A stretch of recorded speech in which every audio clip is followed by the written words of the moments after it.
Magluluto tayo ng ng gabi. Here it is. Papakita ko sa inyo paano natin lutuin ang gabi natin with coconut.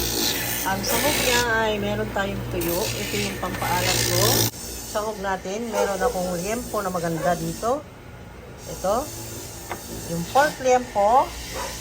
We have here shrimps. Ayan. At saka yung ating spices. Lagyan ko rin siya ng sili mamaya. Yung green chili at spicy siya.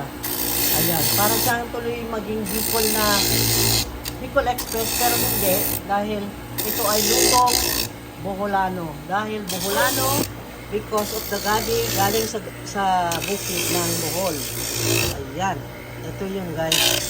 At ang lalaki pa ng pati itong laman niya ay sasali natin. Ayan.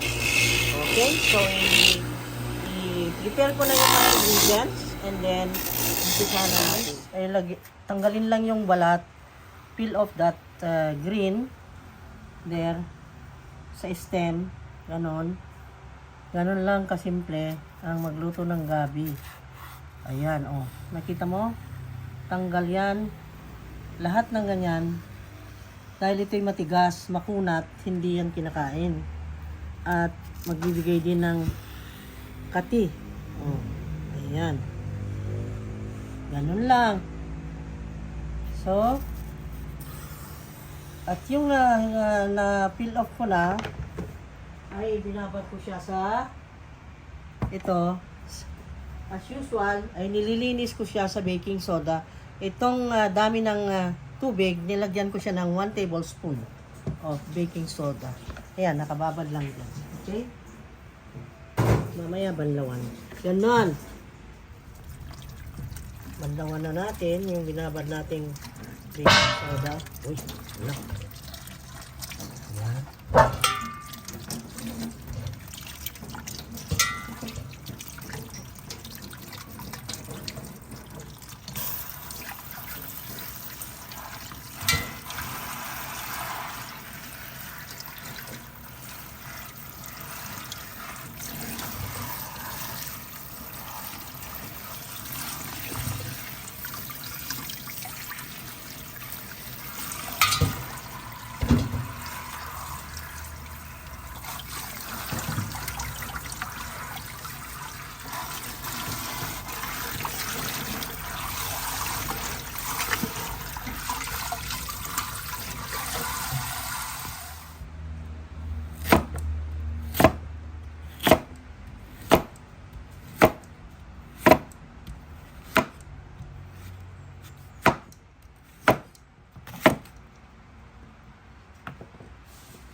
Okay, ito na ang kaserola.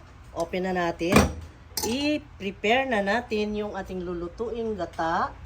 Yung pangalawang piga ay yun muna ang una kong pangsabaw. Okay? Diyan natin pakuluan yung ating unang ingredients, yung mahihirap maluto like itong liempo. Yan. Lagay na rin natin itong tanglad para bumango. Yung bawang. Ganun lang kasimple to guys. Yung luya, dinamihan ko para talagang maging minty at masarap. Ayan talaga. Oh, maganda ito sa mga yung vegetarian or sa mga nagda-diet, maganda yan. Ngayon, timplahan natin. Dahil hindi tayo gumamit ng ating bitchin, lagyan lang natin ng 2 teaspoons of Knorr cubes. Ayan. Tapos ngayon, sindihan ko na. Sindihan na natin ang ating kalan. Ayan. And then yan, pakuluan lang natin ang pakuluan. Hintayin natin pakuluan yan. Nakulo. And then, balikan natin mamaya. Okay? Okay guys, ito. Ano yan? Ito ay pampalasa natin. So, himayin natin. Ganito ang paghimay lang ito. Marunong ba kayong kumain ng tuyo? O, ganun lang. Pero makunat ito dahil hindi pa naluto. Kaya himay-himayin ko lang ganyan.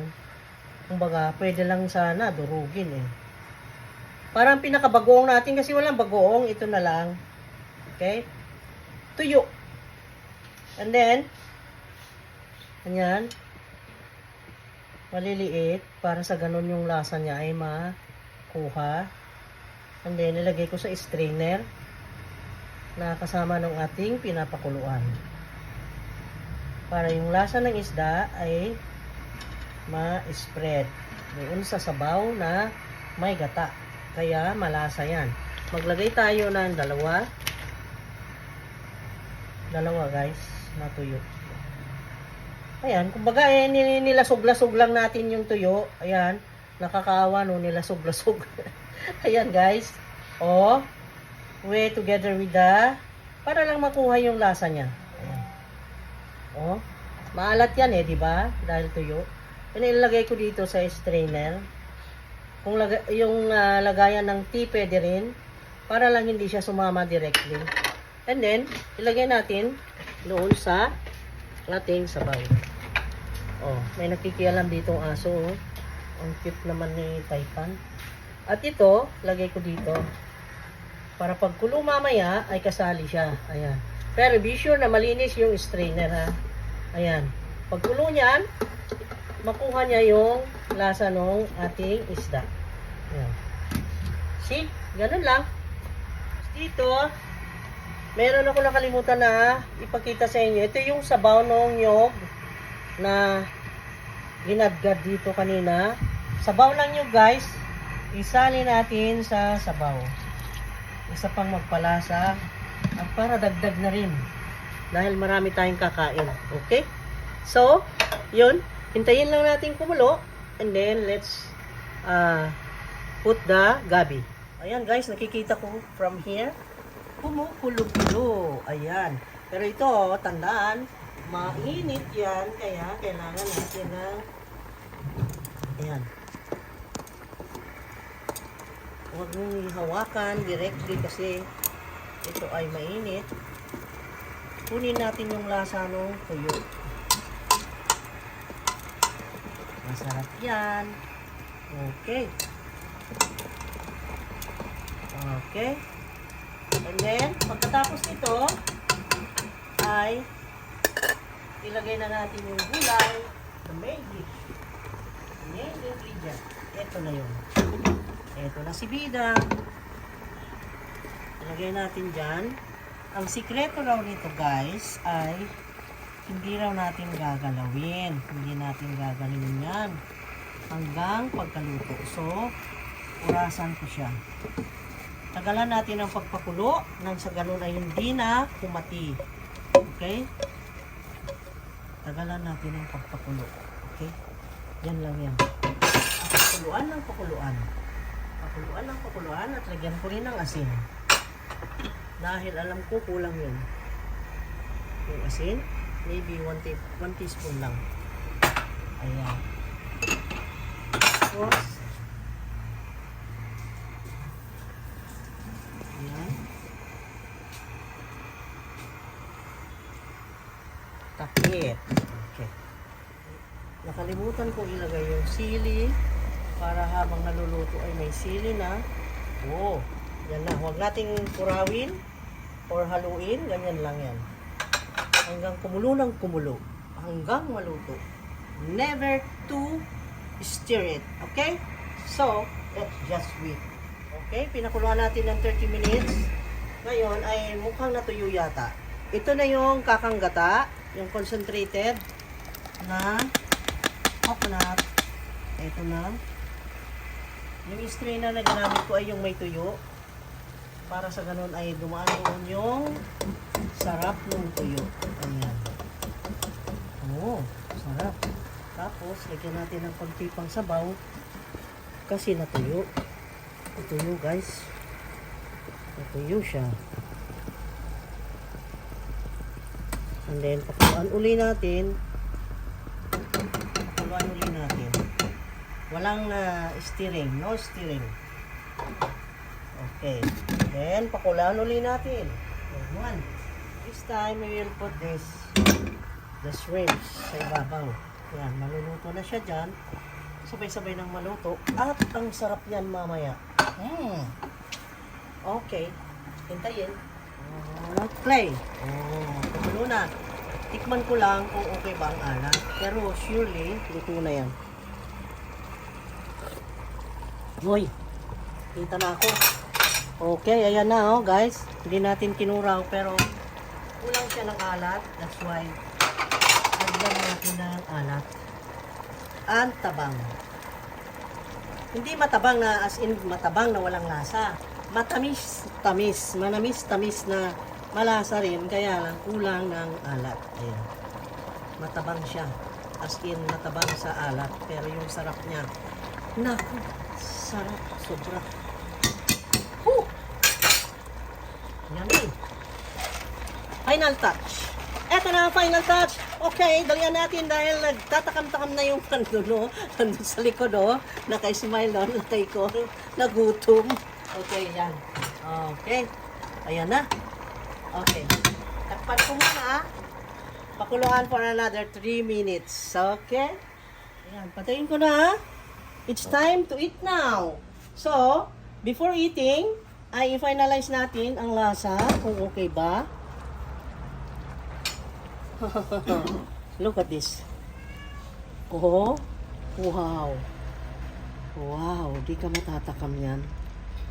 Look at that, guys. Look at this. Yung gulay niya. Yung gulay niya. And the hipon ay ating tikman. Okay? Ito ulam ko na ito. Hindi siya Makati in fairness Pero tingnan ko laman kung Makati.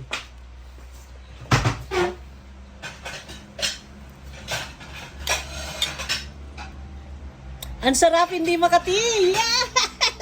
Natsambahan ko ang sarap. Super sarap! Grabe talaga, guys! Ay! Naku, natsambahan ko. Marunong na ako nito. And then, ang sarap. Sobra. So, let's eat. Magpaalam na ako. At, tingnan nyo naman yan. Ang sarap. Grabe.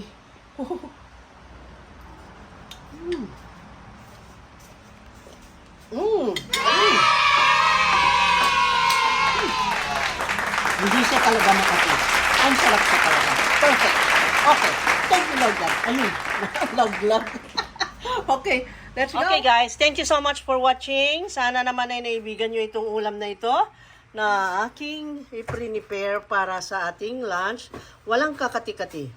Thank you so much. Thank you so much dun sa binilhan ko. Panglaw pala yung binilhan ko na booth kahapon sa Sandugo at tinuruan nila ako.